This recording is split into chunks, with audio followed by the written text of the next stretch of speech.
तो दोस्तों, जैसा कि आप सभी को पता होगा कि नाना नानी के घर जाने का एक्साइटमेंट कैसा होता है, पर क्या कभी आपने सोचा है कि मौसी की शादी के बाद पहली बार उनके घर जाने का एक्सपीरियंस किस तरीके का हो सकता है। तो आज इस वीडियो में हम कुछ इसी तरह का एक्सपीरियंस आपके साथ शेयर करने वाले हैं। एक सीक्रेट और यूनिक टेम्पल भी है जो मौसी के घर के पास पड़ता है।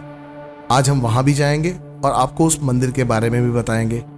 तो अब देर ना करते हुए चलिए आज के इस एक्सपीरियंस को स्टार्ट करते हैं।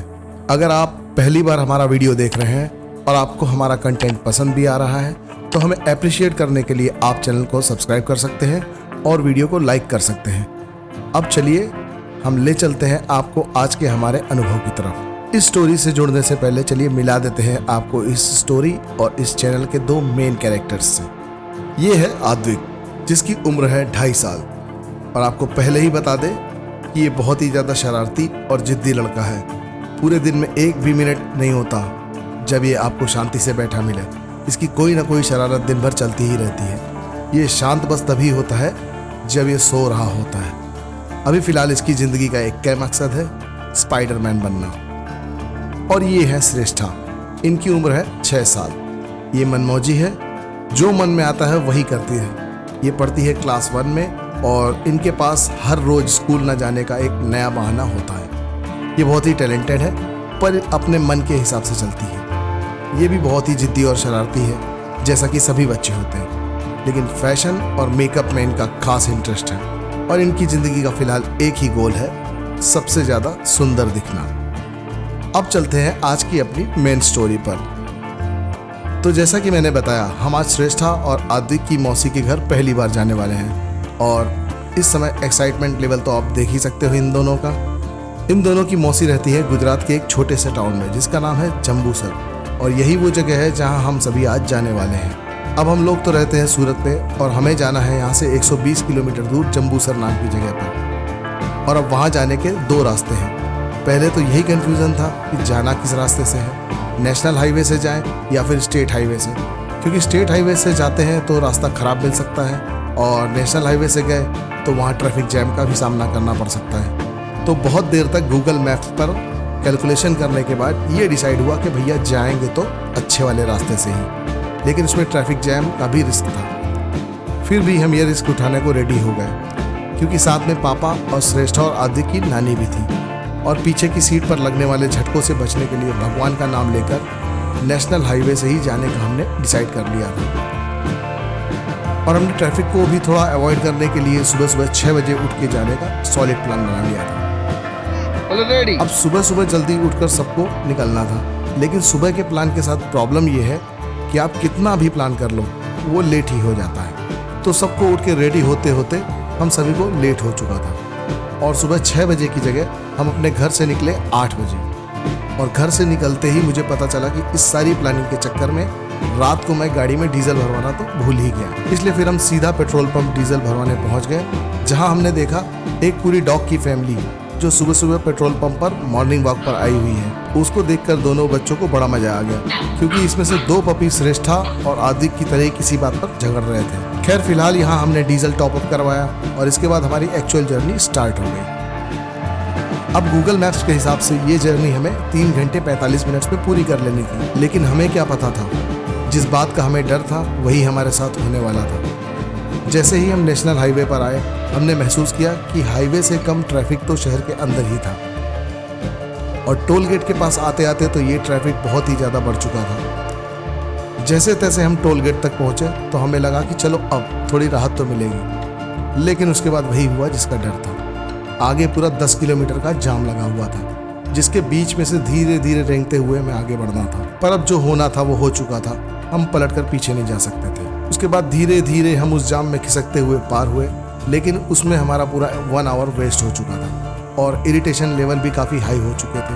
अपने देश में ट्रैवल करना भी एक कॉम्प्लिकेटेड चीज़ ही है, जो मेंटली और फिजिकली काफ़ी चैलेंजिंग है। इसी के साथ साथ हमने अपनी इस जर्नी पर पहले पार किया तापी नदी के ब्रिज को, और उसके थोड़ी देर बाद आ गए नर्मदा नदी के ब्रिज पर। इस ब्रिज पर भी टोल लगता है। हाईवे के साथ आपको टोल का गिफ्ट भी फ्री में मिलता है, लेकिन यहाँ तो ब्रिज क्रॉस करने का भी टोल देना पड़ता है, वो भी ऐसे हाईवे पर जहां आपके समय और पैसे की शायद ही किसी को परवाह हो। नेशनल हाईवे पर घंटों के हिसाब से जाम लग जाता है और कभी कभी तो रोड्स भी इतनी खराब हो जाती है कि बच्चों और बुजुर्गों की हालत बिगड़ जाती है। रास्ते में जाते हुए हमें एक शॉप दिखाई दी जहाँ पर फल वगैरह मिल रहे थे, जहाँ पर आदिक का फेवरेट सीताफल भी दिख गया।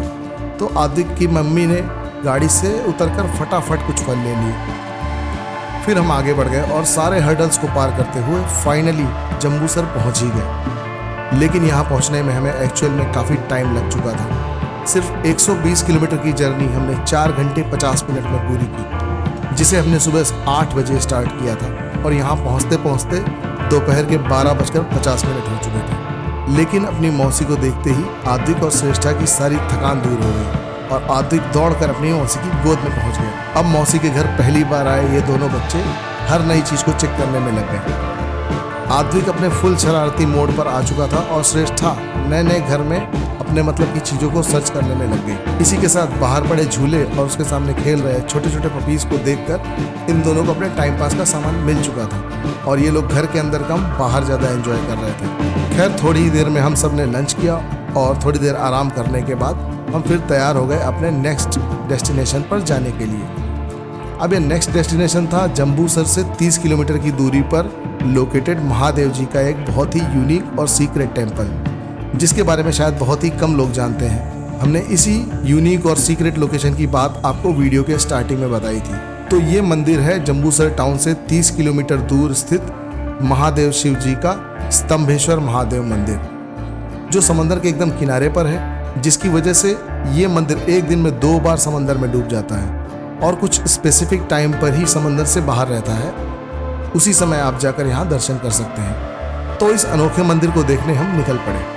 अब सर्दियों के समय दिन छोटे होते हैं और हमें निकलते निकलते घर से 5 बज चुके थे और मंदिर तक जाते जाते पूरी तरह से अंधेरा घिर चुका था। मंदिर बंद होने का समय भी हो चुका था, पर हम सभी लोग मंदिर के बंद होने से पहले ही वहाँ पहुँच गए, लेकिन काफ़ी लेट भी हो चुका था। पर लेट होने का एक फ़ायदा भी ये हुआ कि मंदिर से भीड़ पूरी तरह गायब हो चुकी थी। सिर्फ हम ही मंदिर में अकेले थे, जिसकी वजह से दर्शन तो बहुत ही अच्छे से हो गए। हमने वहाँ कुछ पूजा अर्चना भी बड़े ही शांत मन से कर ली। आद्विक और श्रेष्ठा ने भी पूरे मंदिर में घूम घूम कर बहुत एंजॉय किया, दर्शन भी किए और साथ ही साथ पूजा भी की। इसके बाद यहाँ पर आकर हमें लगा कि इस मंदिर के दर्शन रात के बजाय दिन में करना ज़्यादा अच्छा एक्सपीरियंस हो सकता है। सब कुछ ठीक ठाक था और मंदिर भी बड़ा ही यूनिक था। बस मंदिर को दिन के समय ना देख पाने का एक डिसअपॉइंटमेंट रह गया। इसीलिए उसी वक्त हमने डिसाइड किया कि हम दोबारा इसी मंदिर को फिर से दिन के समय देखने आएंगे और पूरे दर्शन करेंगे, ताकि हम इस जगह के पूरे एनवायरनमेंट को एक्सपीरियंस कर पाएँ। इसी रिजोल्यूशन के साथ हम वापस निकल गए अपने घर की तरफ और जाते जाते इस जगह की मेमोरीज और एक्सपीरियंस को भी अपने साथ ले लिया और साथ ही साथ इस एक्सपीरियंस को आपके भी साथ शेयर कर दिया। अब आप लोगों को अगर ये एक्सपीरियंस अच्छा लगा हो और वीडियो से कुछ वैल्यू मिली हो तो इस वीडियो को लाइक कर दीजिएगा और साथ ही साथ चैनल को भी सब्सक्राइब कर दीजिएगा, ताकि आप इन फ्यूचर इसी तरह के एक्सपीरियंस और इससे भी अच्छे वीडियो हमारे चैनल पर देख सकें।